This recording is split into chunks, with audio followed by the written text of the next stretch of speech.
Assalamualaikum warahmatullahi wabarakatuh. Pandemi virus corona mengubah rutinitas hampir semua orang di dunia.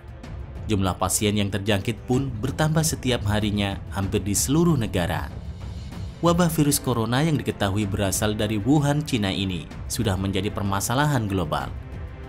Ramai diberitakan, virus ini diketahui berasal dari sup kelelawar dan katak yang biasa dikonsumsi orang-orang di sana. Sedangkan menurut ajaran agama Islam, kelelawar dan katak merupakan dua hewan yang dilarang untuk dibunuh apalagi dimakan. Lalu bagaimana pandangan Islam mengenai virus corona? Apakah ada sangkut pautnya dengan makanan haram? Dan bagaimana cara menghindari virus corona? Untuk info lebih jelasnya, yuk tonton terus video ini sampai selesai agar mendapatkan informasi yang lengkap. Dan jangan lupa subscribe jika belum. Setuju?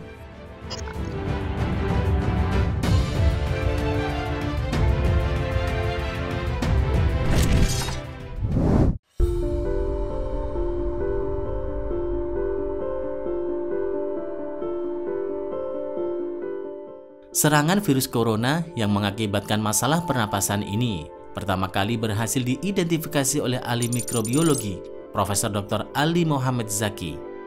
Awalnya, ia mendapat panggilan dari dokter di Rumah Sakit Dr. Soliman Fakih pada September 2012. Dokter tersebut sedang menangani pasien berusia 60 tahun yang mengalami pneumonia parah akibat virus. Ali kemudian diberi tugas mengidentifikasi jenis virus tersebut. Dalam tes laboratorium pertama kali, Ali gagal mengidentifikasinya, sehingga ia mengirim sampel virus yang dimilikinya ke Laboratorium Virologi Erasmus Medical Center atau disingkat IMC di Rotterdam, Belanda. Sambil menunggu hasilnya, Ali melakukan tes lagi yang menunjukkan hasil positif. Hasil tes menunjukkan virus tersebut berasal dari keluarga patogen yang disebut coronavirus. Serangan virus ini bisa mengakibatkan demam biasa, namun juga bisa menyebabkan SARS. Mengetahui hal itu, Ali lantas mengirim email ke IMC untuk mengumumkan bahwa ada sebuah virus bernama corona yang belum pernah diketahui sebelumnya. Ali juga mengunggah temuannya di ProMID, sebuah sistem pelaporan internet yang dirancang untuk secara cepat berbagi rincian penyakit menular dan wabah untuk mengingatkan ilmuwan lain. Hasil tes IMC juga membenarkan virus tersebut berasal dari famili coronavirus.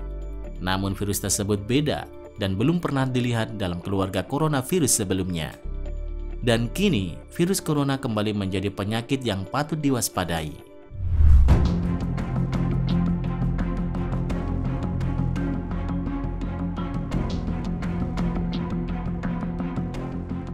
Banyak petunjuk yang tersurat dalam Al-Quran yang berkaitan dengan makanan dan minuman yang harus dikonsumsi dengan baik dan bijaksana oleh umat manusia.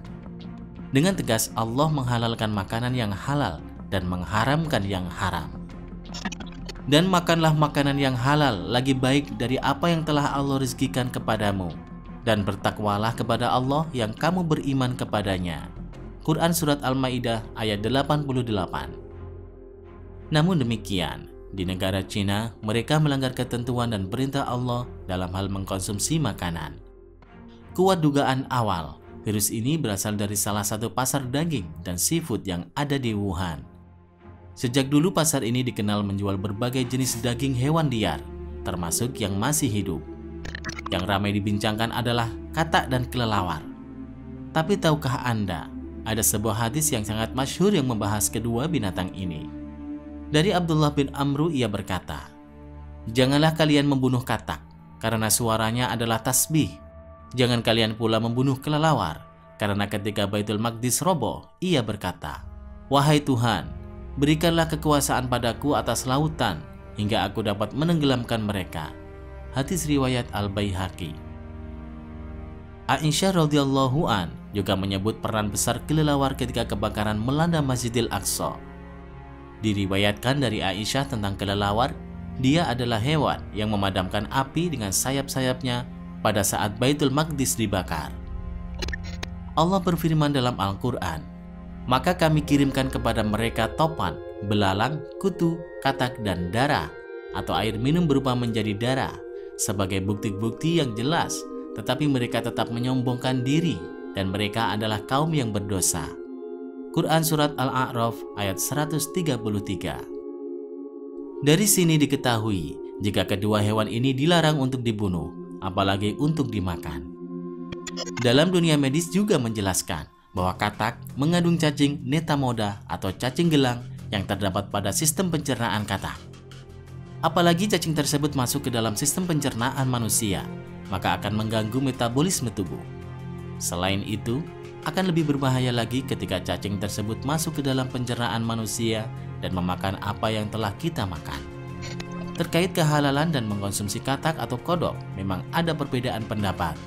Tapi mayoritas ulama menyatakan bahwa memakan katak adalah haram.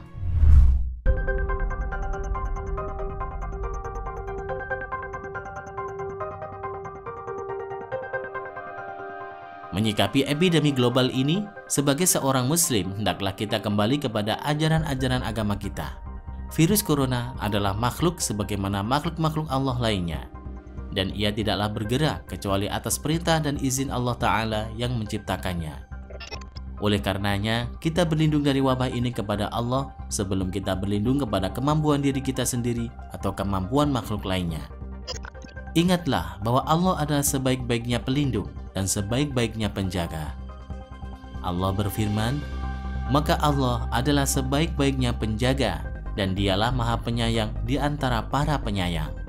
Quran Surat Yusuf ayat 64. Di samping berlindung kepada Allah, tentunya sebagai seorang manusia, kita juga harus berikhtiar dengan melakukan usaha-usaha pencegahan agar virus ini tidak menular kepada diri kita atau kepada orang-orang yang kita sayangi. Setelah melakukan ikhtiar-ikhtiar yang ada, maka pada akhirnya semua kita serahkan kepada Allah. Kita tawakalkan diri kita kepadanya. Karena hidup dan mati kita sebagai seorang hamba, semua berada di tangannya. Allah berfirman, katakanlah Muhammad, sesungguhnya salatku, ibadahku, hidupku dan matiku hanyalah untuk Allah, Tuhan seluruh alam. Quran Surat Al-An'am ayat 162. Bila di antara kita ada yang ditakdirkan oleh Allah tertimpa penyakit ini, maka yakinlah bahwa Allah adalah sebaik-baiknya penyembuh karena ialah Tuhan yang Maha Penyembuh. Dan yakinlah juga bahwa tidak ada penyakit yang Allah turunkan kecuali ada obat yang diturunkan bersamanya.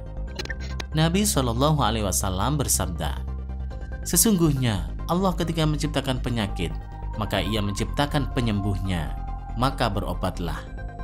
Hadis riwayat Ahmad nomor 12186.